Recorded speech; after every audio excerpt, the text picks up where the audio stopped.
Apa sih kalau menurut Mbak Yeni konkret yang bisa kita lakukan nih ketimbang kita pergi ke Israel? Kan sekarang udah ada aksi misalnya ramai boykot produk-produk yang terafiliasi dengan Israel begitu kan. Apakah itu sudah cukup konkret kok? Itu cukup konkret karena secara dampak ya, segala sesuatu yang punya dampak ekonomi pasti akan berdampak. Gitu. Cuma jangan keliru juga. Banyak juga produk-produk yang dianggap memang franchise-nya bukan produk Israel langsung, tapi dia misalnya dikuasai sahamnya oleh sebagian orang Yahudi atau orang Israel gitu ya. Terus orang Indonesia beli franchise-nya. Hati-hati juga kalau mau melakukan sabotase terhadap produk-produk ini. Kenapa? Karena kadang-kadang mereka secara kebijakan tidak mendukung kebijakan Israel, cuma kesangkut-sangkut aja. Nah, kemudian ketika kita melakukan boykot beli produknya di Indonesia, yang terjadi adalah apa? Pegawai-pegawai Indonesianya nggak bisa kerja. Gitu loh, kasihan. Nah, jadi harus hati-hati. Kalau mau boykot produk Israel, ya langsung ya memang kita beli langsung ke sana. Gitu sih, lebih ke arah sana. Harus hati-hati, harus lihat-lihat, pilah-pilah betul. Tapi saya rasa the power of money gitu ya, buying power, purchasing power itu penting untuk kita exercise, untuk kita tunjukkan kepada Israel bahwa kita tidak menerima apa yang kamu lakukan. It's the least we can do ya. Hal paling minimal yang bisa kita lakukan memang tidak mengkonsumsi produk-produk yang dibuat oleh Israel langsung. Itu boleh. Menurut saya cukup efektif gitu. Nah, yang kedua, memahami konteks, memahami geopolitik yang di sana, nggak asal gebiah uyah saja.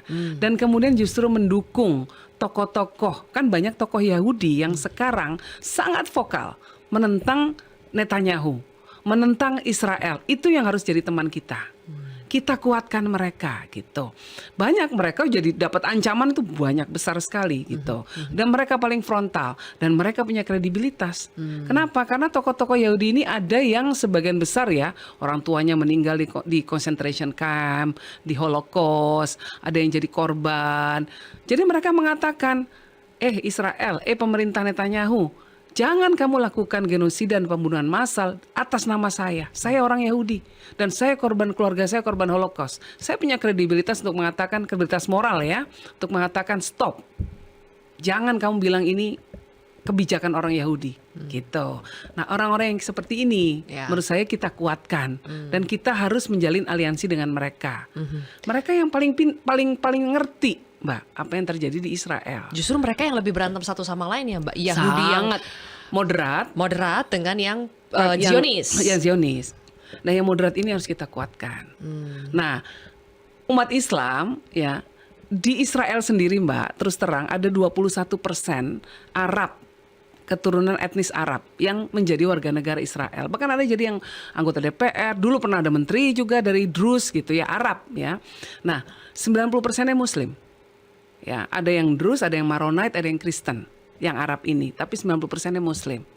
Pada saat ini justru Arab-Arab Muslim ini malah mendukung Israel. Nah, jadi ini jangan diambil selalu dalam konteks agama. Ini bukan konflik agama. Bukan jelas. Konflik agama, itu pesannya Gus Dur seperti itu. Ini konflik tentang teritori. Ini geopolitik. Makanya pinter sedikit. Kita harus melihatnya gitu. Jangan dikit-dikit semua orang Yahudi dicap jelek. Jangan dicap Zionis. Jangan. Justru yang anti Zionis harus kita kuatkan. Di Inggris ada satu sekte yang namanya Neturei Karta. Itu orang sudah langsung tahu mereka Yahudi. Mereka malah jadi korban bullyingnya orang-orang Israel pro-Zionis.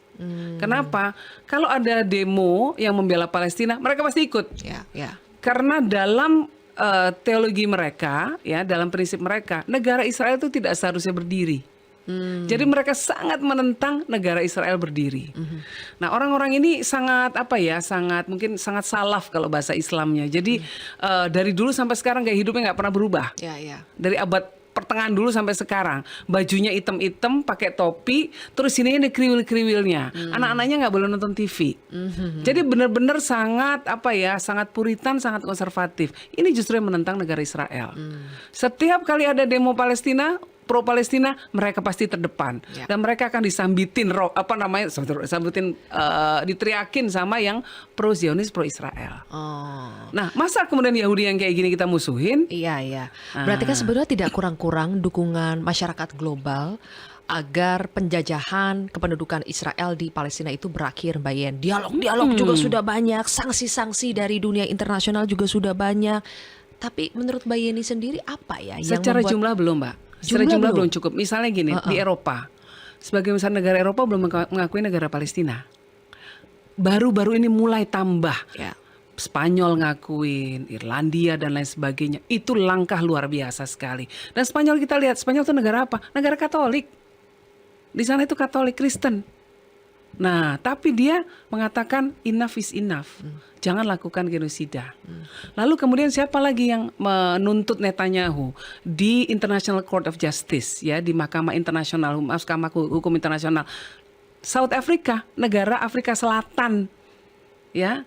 Jadi kelompok-kelompok negara Afrika Selatan, kelompok negara-negara Amerika Latin, ini sekarang banyak sekali yang sangat sangat kritis terhadap kebijakan Israel. Tapi jumlahnya yang belum mengakui masih lebih banyak lagi, Mbak. Yang belum mengakui negara Palestina. Nah, mungkin kalau kita bisa melakukan langkah-langkah diplomatik, salah satu fokusnya ke sana. Kita lobby negara-negara ini. Gitu. Makin banyak bisa ngakuin negara Palestina, makin kuat posisinya Palestina. Itu satu. Nah, yang kedua, bukan berarti kemudian di Palestina sendiri juga nggak ada masalah internalnya. Internalnya sendiri juga berantem. Ini harus kita akuin. Antara Hamas sama Fatah, ini juga berantem. Ya kan? Hamas menguasai Gaza, Fatah menguasai tepi barat. Mereka sendiri juga nggak cocok. Jadi kita juga nggak boleh kemudian ini ya. Kalau makanya saya sekarang fokus adalah apa? Penghentian genosida. Penghentian kekerasan yang terjadi, pengeboman yang senseless yang tidak berperi kemanusiaan gitu kan. Nah, itu fokus itu dulu ke situ gitu. Sehingga bisa ngajak semua orang duduk di meja perundingan. Selama masih ada kekerasan terus berlangsung, pengeboman terus berlangsung, orang nggak bisa duduk di meja perundingan. Nah, itu yang harus kita desak terus, penghentian kekerasan, pengeboman, genosida. Oke. Mbak Yeni melihat upaya diplomatik yang dilakukan Indonesia sejauh ini, terutama melalui Kementerian Luar Negeri, ya, sudah maksimal belum sih, Mbak, kita? Kalau pembelaan terhadap Palestina kita termasuk yang terdepan. Pembelaan.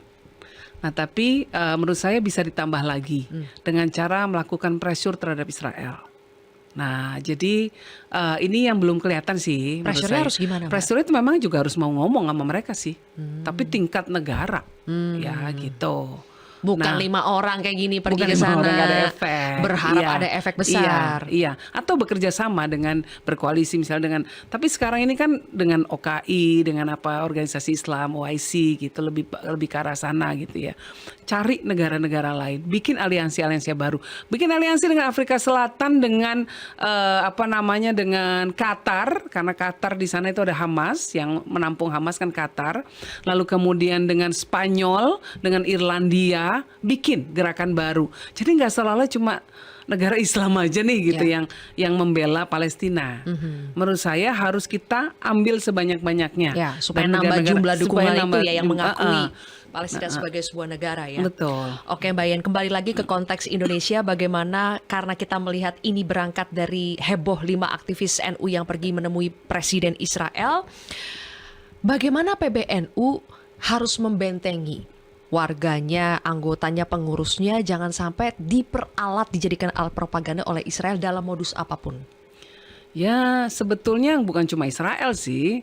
PBNU kalau misalnya ada warganya yang diperalat oleh siapapun, memang langsung dikasih sanksi. Kalau bawa-bawa nama organisasi, ya segera dikasih sanksi supaya menimbulkan efek jera. Yang lainnya nggak ikut-ikut melakukan itu. Gitu. Tapi sih. kalau pencegahan dengan jumlah yang sedikit agak susah ya, Mbak? Susah. Iya. Oke. Kalau ada orang NU misalnya terlibat tindakan kriminal, dia mengatakan saya pengurus NU. Ini contoh gampangnya, misalnya dia melakukan perampokan, tapi terus kemudian mengatakan saya kan pengurus NU, apakah itu diterima? Nggak boleh kan, pasti ada sanksi kan. Ada warga NU yang korupsi, mengatakan saya orang NU, ya tetap harus dikasih sanksi. Apalagi yang kayak gini juga sama. Gitu. Ya kamu kan Oke. nggak boleh mau ini, nggak mewakili organisasi kan, Ya, gitu. ya. Jelajahi cara baru mendapatkan informasi. Download Metro TV Extend sekarang.